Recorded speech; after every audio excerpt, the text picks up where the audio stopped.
on Fox. Voters across the state headed to the polls yesterday, and the results are in. We'll start right here in Lansing.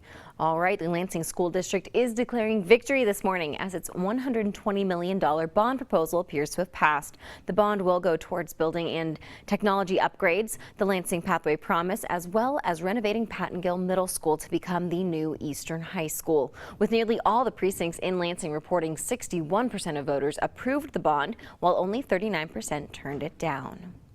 In other local election results, voters in Mason said no to its school district's $79 million bond proposal. All precincts are reporting, and 57% turned that bond down.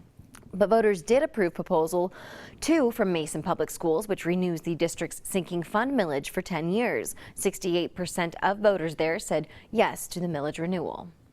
Voters in Albion approved the annexation of Albion Public Schools by a wide margin. Albion will be absorbed by the Marshall School District in July, with 71% of voters approving that annexation.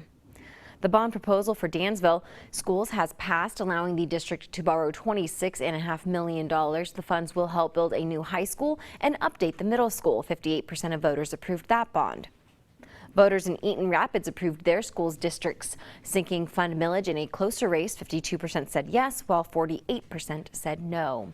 Jackson Northwest Community Schools had its millage renewal approved by voters. 63% said yes to the 6-year renewal plan. In Michigan Center, it came right down to the wire. The school district's $10.5 million bond proposal appears to have passed by just 5 votes. All precincts there are reporting 569 voters said yes, while 564 said no. In Hillsdale and Lenawee counties, voters approved a bond proposal for Waldron area schools. 54% of voters approved that measure.